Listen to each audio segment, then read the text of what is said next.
Boa tarde a você, telespectador da TV Brasília. Está entrando no ar o programa Tribuna Livre. E hoje nós vamos abordar o fato da semana. O fato da semana foi o impeachment autorizado pela Câmara dos Deputados, né, certamente representando os anseios da população brasileira, né, que vai, evidentemente, investigar a fundo, né, a presidente Dilma. E para falar sobre isso, né, nós trouxemos aqui diversos profissionais, pessoas das mais variadas áreas, né? Nós vamos ter aqui a visão jornalística, representada pelo nosso amigo Fernando Correia, né? Temos aqui a visão jurídica do Dr. José Vieira e temos a visão da academia, o cientista político, né, Rócio Barreto, né? Sejam muito bem-vindos. Muito obrigado, Raimundo. Aliás, todo mundo elegante, né? Só eu que não estou de terno, né? Tá todo mundo aí, né? Todo alinhado. Está elegante, né? Tá certo. Mas, Rócio, vamos começar com você. Em um minuto, o que aconteceu domingo? O que significou aquilo? Olha, domingo a gente viu os deputados se expressando, grande parte fazendo um show midiático, dizendo que estava votando pela mãe, pelo filho, mas eu não vi nenhum falar que estava votando ali para que a Dilma saísse por conta das pedaladas fiscais e por conta dos decretos, o que realmente foi o processo de impeachment. O que foi o motivo mesmo. O motivo, né, que motivou a ter esse impeachment. Não vi um se referir a isso. Então, a gente vê como nossa representação está mal. E quando a gente vê a representação mal, Raimundo, a gente não percebe só os que estão ali representando. As pessoas que elegeram aqueles representantes, elas estão mal sem saber escolher seus representantes, sem condições de fazer isso de uma forma, digamos assim, ética. Porque com os representantes que nós temos hoje, fica difícil a gente pleitear políticas públicas que atendam de forma mais geral a população. O que a gente vê ali são pessoas fazendo políticas públicas que atendam somente a interesses de pequenos grupos. Entendi. Isso a gente tem que acabar. Doutor Vieira, o que o senhor acha que vai acontecer agora? Que foi o processo para o Senado, né? E aí? Domingo foi um dia histórico, diferentemente de 92. Porque o embate agora domingo, próximo passado, foi diferente porque tinha mais defensores da Dilma. Fato que não ocorreu com o Collor de Mello lá em 92. Lá em 92. Era quase, com o Collor era quase unanimidade. Por que isso? Porque quando isso o PT estava em peso naquela época. A situação ocorre por quê? Quando contra o PT, ou quando eles metem a mão nos cofres da nação, para eles tudo é natural. A Dilma não está isenta de tudo, o Lula é um santo, de forma... Primeiro, eles partem daí. Mas vamos lá na questão entre a Câmara e o Senado. Esse caminho da Câmara para o Senado vai ser mais fácil, até... na minha visão jurídica e política, vai ser mais fácil até a comissão. O processo... A comissão deve autorizar, né? Vai, isso tranquilamente a comissão vai aceitar o processo. Vão ter uma certa dificuldade na votação, mas na comissão... São 41 votos necessários. São 41. E parece que já tem 43, 44. Mas já tem alguns desses... Não necessariamente 41. Desses 40. A maioria simples. Se tiver 70 na casa, justo. 36 já... Só que desses que já declararam a favor do impeachment da Dilma no Senado, alguns já estão entrando com uma tese, que, salvo engano, parece-me que ontem... Foi protocolizada uma emenda constitucional questionando a tese de novas eleições. Então, o que vai ocorrer? Vai passar tranquilamente na Câmara, na comissão do Senado. Agora, o caminho da comissão até o plenário, aí vai ser outra história. E essa é a questão, essa é a minha visão política, a minha visão jurídica dessa questão. Perfeito. Certo. Fernando, o que você pode nos dizer o que que fica, né, de legado da presença do povo nas ruas?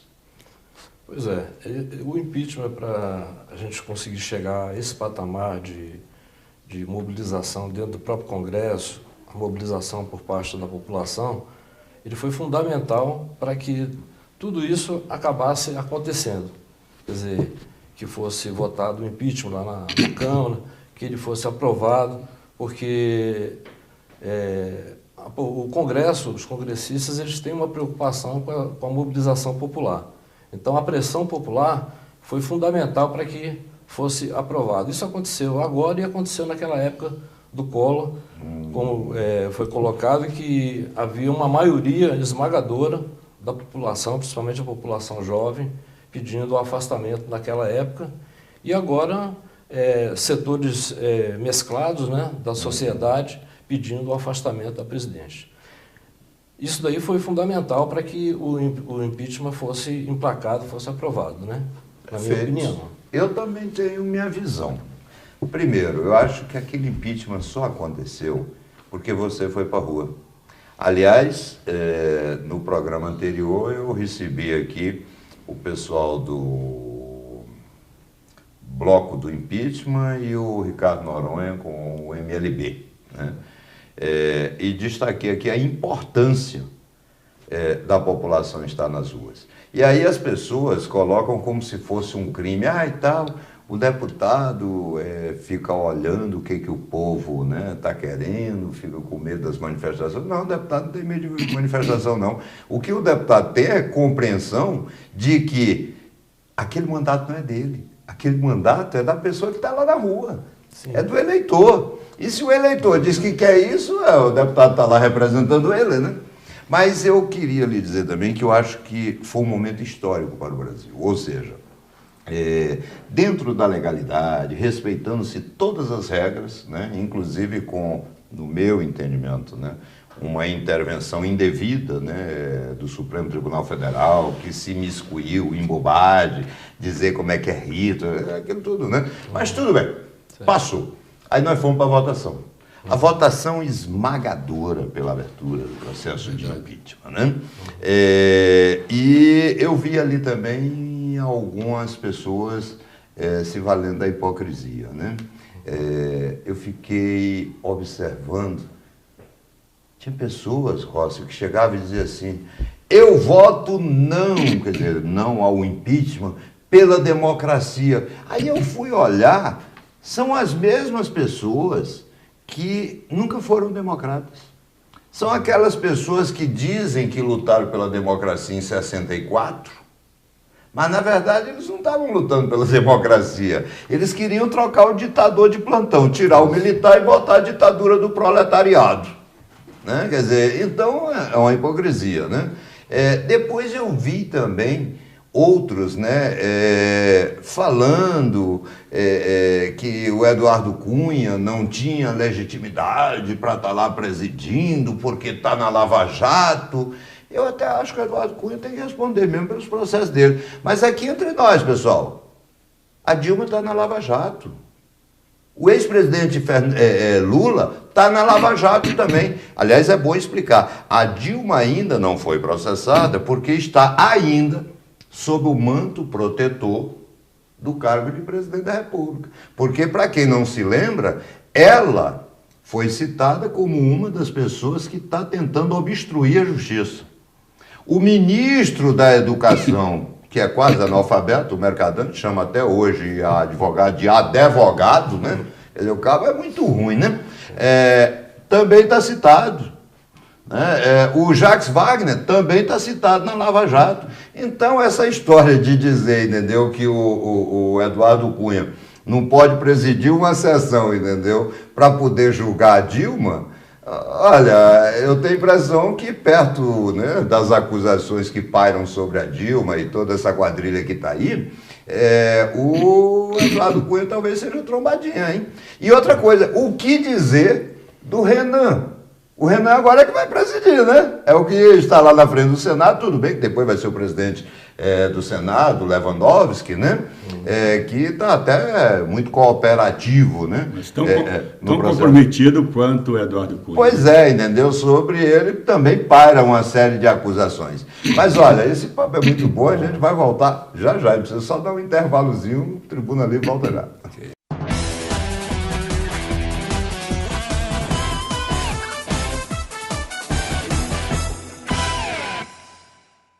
Estamos de volta com o Tribuna Livre e agora já vamos direto, né, ao ponto, já que o Rócio colocou que o pessoal estava lá mandando abraço, sei o que e tal, mas ninguém tocou na questão do crime de responsabilidade. Rócio, a presidente cometeu o crime de responsabilidade ou não? De forma jurídica, ela contratou diversos juristas respeitados, os quais disseram que ela não cometeu. Os juristas da oposição dizem que ela cometeu por conta, não foi nem devido a ela ter feito os decretos, ter editado os decretos sem números e ter dado as pedaladas, mas em si pelo valor. Porque o que as pessoas costumam falar é que antigamente dava as pedaladas, mas a pessoa fazia pedalada para pagar a folha de pagamento de servidor. No mês seguinte ela cobria. As pedaladas da Dilma, que foi justificada aqui, corresponde a mais ou menos 100 bilhões, coisas que nunca se viu. Então, de forma jurídica, eu creio que houve pedalada fiscal e que ela cometeu crime de responsabilidade. Agora, de uma forma política, as pessoas tentam generalizar. Se fulano cometeu, por que ela não pode cometer? É a questão de tirar ela de forma, assim, bem política, sem uma questão jurídica, de forma que possa formalizar e legitimar esse processo. Agora, com relação à PEC que foi protocolada ontem, a PEC 20/2016, que prevê novas eleições. Essa a gente vai falar daqui a pouco, tá certo? Que aí eu puxo para o assunto aqui para você. Mas só para que o nosso telespectador possa entender, o que está se acusando a presidente Dilma, assim, trazendo para a nossa realidade, é como se fosse o seguinte: o governo tem uma conta com cheque especial. Sim. Sacou além da conta e não tinha perspectiva de reposição. Basicamente é isso, né? É mais ou menos isso. Gastou o que não tinha. Gastou o que não tinha, acreditando que teria crédito na praça para poder pagar. Foi o que ela... E isso exatamente na época da eleição também. Na época da eleição. Para poder ganhar voto. Fez um marketing político. Exatamente. Se você permite, deputado Ribeiro, na verdade a pedalada é o que vem sendo falado muito aí contra a Dilma, mas além das pedaladas, tem outras coisas. Agora, o que é, na verdade, pedalada? No caso, vamos dar um exemplo aqui bem concreto e rápido. O senhor é Caixa Econômica, eu sou o governo. E eu digo, olha, você paga minhas contas, quando eu puder, eu lhe pago ou a gente esquece. Foi isso que ela fez. Foi isso que aconteceu, né? Ela pediu a Caixa Econômica, paga minhas contas e esqueceu de repor, de ressarcir a Caixa Econômica. Fez de conta que não a Caixa era ela que estava pagando. Foi isso as pedaladas. Basicamente isso. Agora, deixa eu perguntar, Fernando, você que está aí quietinho, eu nunca vi jornalista quieto, rapaz. Fernando está aí quieto. Ele é muito procurando o contraponto, né? Estou esperando a pergunta, né? Está esperando a pergunta, tá certo. Me diga uma coisa, e o Brasil aguenta mais tanto tempo assim parado? Porque o Brasil está parado, né? Realmente... Era melhor a Dilma pedir para ir embora, né? Tinha que haver uma mudança rápida, né, no comando do país, porque, e assim, respeitando o ritual lá do Senado, que a tendência é que ela seja realmente afastada para ser julgada, né, e esse afastamento daria no primeiro momento em 180 dias, e depois, de acordo com o resultado, em definitivo, né? Mas a gente precisa de ter uma definição com relação a isso, porque o país está sofrendo muito. A economia... caiu, desemprego aumentando. O desemprego subiu assustadoramente, né? A gente já percebe a inflação nos produtos há um certo tempo e agora há um acerramento disso. Então a gente precisa que realmente hajam mudanças no país para que a gente consiga entrar esse período agora com uma recuperação, com um astral melhor, para que haja um reinvestimento, os empresários passem a confiar no governo, né? Então, confiança é fundamental, né? Fundamental. Criou-se uma situação de instabilidade na economia. E isso é muito perigoso, né? Do ponto de vista político, do ponto de vista institucional. Então, assim, é importante que esse processo se dê rapidamente. Naquela época do Collor, quando houve o afastamento dele, o processo, só esse da Câmara, levou cerca de 4 meses. Ele levou cerca de 1 mês. Esse de agora levou 4 meses. Então, no Senado, que é uma Câmara mais... A Câmara Alta. É, uma Câmara Alta, revisora e que é formada por pessoas mais maduras e tal, tem que também acelerar, porque a responsabilidade deles com a nação é muito grande.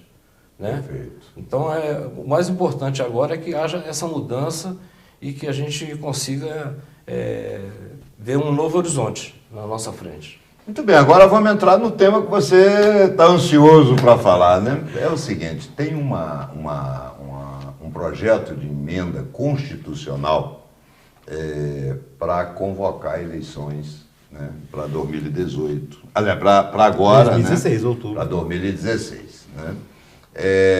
Essa proposta aparentemente muito sedutora, né? Sem dúvida. Todo mundo quer, né? Mas antes da gente entrar na discussão, cabe eu informar que o TSE tem um processo que está na fase final, né, pronto para julgamento, né, em que se verifica se a chapa Dilma Temer usou o dinheiro roubado da Petrobras para poder financiar a campanha Dilma Temer. Tá certo? Se o Tribunal Superior Eleitoral entender que sim, então ele impugna a chapa inteira, ou seja, nós não temos nem presidente nem vice-presidente, e aí convoca a eleição. Isso é normal, isso é do processo. Né? O que está se tentando agora é, independentemente da ação do Tribunal Superior Eleitoral, se convocar uma nova eleição como se não existisse vice-presidente da República. Então eu queria começar aqui pelo Rócio. O que você acha dessa proposta, Rócio? Olha, a questão dessa proposta aí, eu vejo que ela foi criada, protocolada ontem, tendo em vista as manifestações do presidente do TSE, Gilmar Mendes, falou que seria praticamente impossível julgar as contas da campanha da presidente Dilma em 2016. E terminando 2016, aí a gente cai naquela regra da Constituição, que aí as eleições não seriam mais diretas. Seria indireta pelo Congresso. Seria indireta pelo Congresso. E da forma que foi indireta, a gente vê o reflexo do que foi a eleição no domingo passado agora. Que, como você falou aí, foi de uma forma esmagadora. Então, a eleição presidencial, o governo pode esquecer. Eles vão querer colocar alguém que esteja de acordo com o que eles pensam, de acordo com o projeto deles hoje. Esse projeto que eu falo, eles incluiria Temer, Cunha, Renan e essa turma que está no Congresso hoje, nossos parlamentares. Mas está faltando combinar com a Justiça, né? Está faltando combinar com a Justiça, exatamente. Principalmente aqueles que estão no primeiro grau, né? Faltam combinar com o Sérgio Moro, hein? Exatamente. A ideia que eu tenho é que essa proposta apresentada ontem por um grupo de uns 5, 6 senadores, que tinha o senador Cristóvão Buarque e outros senadores, de fazer com que essa PEC seja votada e propondo eleições até outubro. Eu creio que não vai ser possível. Esse ano há eleições municipais, o que vai desgastar bastante o Congresso Federal. Todos vão sair do Congresso, vai para suas bases e não vai ter tempo de votar essa PEC, mesmo porque eles vão desgastar, vão protelar. Perfeito. Bem, eu tenho mais 2 minutos nesse bloco, então eu quero dedicar 45 segundos a meu amigo Vieira. Deputado Ribeiro, deve ser lembrado que esse processo no Tribunal Superior Eleitoral, a partir da posse do ministro Gilmar Mendes, esse processo vai andar. E quero crer que nós devemos nos preparar para termos eleição ainda este ano, em razão da posse do ministro. Então você está confiante? Eu estou confiante, não eleição por intermédio... Eleição dentro da legalidade. Dentro da legalidade, porque o ministro Gilmar Mendes é um ministro experiente e ele não vai deixar esse processo parado lá no Tribunal Superior Eleitoral, que ele vai tomar posse agora, salvo engano, que é maio ou junho, por aí. Obrigado, Vieira. Fernando, o que você acha? No primeiro momento, eu acho que o mais importante de tudo é a gente trabalhar a questão do afastamento da presidente através do... Um passo de cada vez, né? Exatamente. E aí, com os acontecimentos que vieram acontecendo, a gente ir, digamos assim, definindo, né, quais os panoramas melhores. Perfeito. Bem, eu quero dizer a você que eu me sinto de alma lavada, porque antes de começarem as manifestações, eu já denunciava que o PT, infelizmente, deixou de ser um partido político a serviço do país para se tornar uma organização criminosa. Já denunciava as falcatruas, as safadezas, né, do Lula e essa turma toda. E desde quando começou-se a organizar, né, as manifestações, eu estava lá desde o primeiro momento, acompanhando, inclusive nas ruas, né? Aliás, domingo passado eu até fui convidado para ir para a Câmara, né, a parte interna, mas agradeci, mas preferi ficar ali do lado de fora. Por quê? Porque é ali que a voz da rua ecoa, é ali que a população pode falar diretamente com o seu representante, né? Então eu me sinto com, sabe aquele sentimento de dever cumprido? É como eu me sinto, entendeu? E eu acho que o Brasil só tem a ganhar, porque afinal de contas nós estamos desmantelando essa quadrilha que está saqueando os cofres públicos. E pior, que teve a ousadia de roubar o sonho de uma política decente. Mas agora está sendo reconstruído esse país. O Tribuna Livre volta já já.